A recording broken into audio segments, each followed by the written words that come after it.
एक बहुत ही प्यारा सा गांव जिसका नाम बेगमपुर था।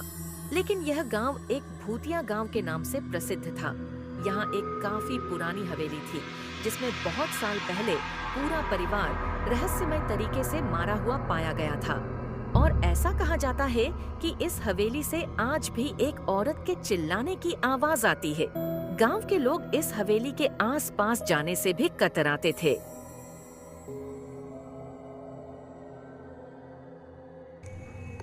अरे भाइयों, तुमने सुना क्या मोहन के बारे में? परसों सुना है हवेली पे गया था। तब से उसकी घरवाली उसे बहुत ढूंढ रही है। उसकी बीवी बच्चों का रो रो के बुरा हाल है बेचारों का। क्या करें? मोहन तो जानता, मोहन को हम बहुत समझाते थे कि उस तरफ मत जाना, लेकिन हमारी बेचारा सुनता कहाँ था वो। उसे लगता था कि ये तो कुछ होता ही नहीं है, सब बहम है, ये है वो है। लेकिन अब देखो, वो मुझे भी बोल रहा था चलने के लिए उसे। मैंने तो मना कर दिया। हाँ, वो मेरे से भी मिला था उस दिन जाने से पहले। मैंने भी उसे बहुत समझाया। मेरे को कह रहा कि अरे चल रहे हैं, वहाँ पे तो खजाना मिलेगा। लेकिन मैंने तो भैया साफ मना कर दिया। मैंने कहा मैं नहीं जाऊँगा, तुझे जाना है जा। मैंने उसके भला समझाया, बहुत समझाया। क्या करें, भी नहीं सुन रहा था आपकी, ना आपकी सुनी ना इनकी सुनी। क्या कर अरे तुम्हें तो छोड़ो, मेरे को भी बोल रहा था वो मोहन। फिर क्या कर सकते हैं? मोहन जो गांव का एक एक किसान था और वो पिछली रात से गायब था। पूरे गांव में उसी की बातें चल रही थी और ये सारी बातें पास में खड़ा छोटा लड़का सोनू सुन रहा था। आज शहर से सोनू का भाई मयंक गांव घूमने आ रहा था। तभी अचानक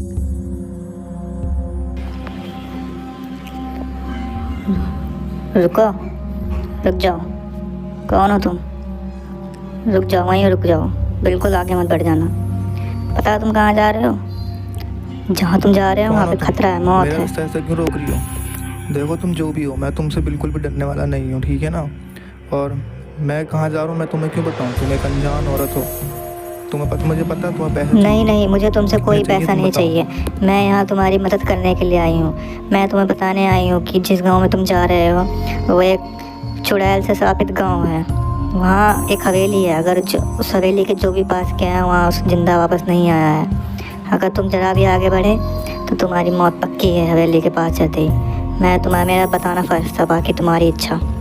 बाद में मुझे मत कहना कि मयंक उस अजीब सी औरत की बात सुनकर सोच में पड़ जाता है कि वो आखिर कौन थी और वो मुझे ये सब क्यों बता रही थी।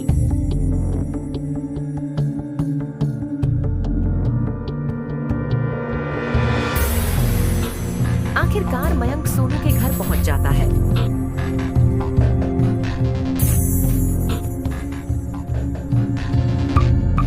घर पहुंचते ही मयंक रास्ते की सारी बातें सोनू को बताता है कि उसे कैसे एक औरत गांव में आने से मना कर रही थी। पता नहीं कहाँ से आई थी और अजीब अजीब बातें कर रही कि इस गांव में भूत है, चुड़ैल है और तुम मर जाओगे, हवेली पता नहीं क्या क्या बोले।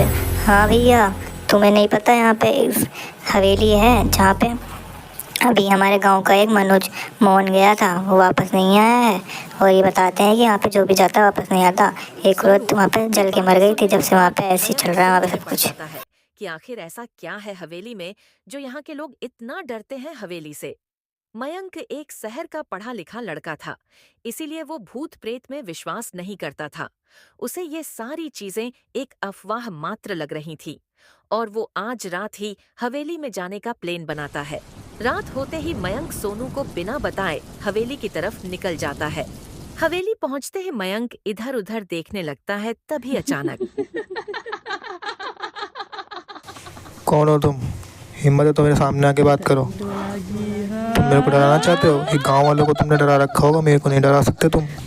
मैं तुम्हें यहाँ से ऐसे करके भगाऊंगा ना, दोबारा दिखोगे नहीं।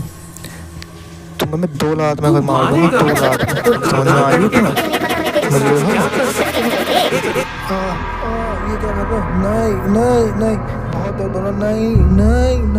आखिर कौन थी वो जो मयंक से ऐसे बात कर रही थी? क्या मयंक को भी मोहन की तरह चुड़ैल ने मार डाला? आखिर क्या होगा मयंक का? क्या वो इस चुड़ैल के श्राप से गांव को बचा पाएगा? जानेंगे नेक्स्ट पार्ट में।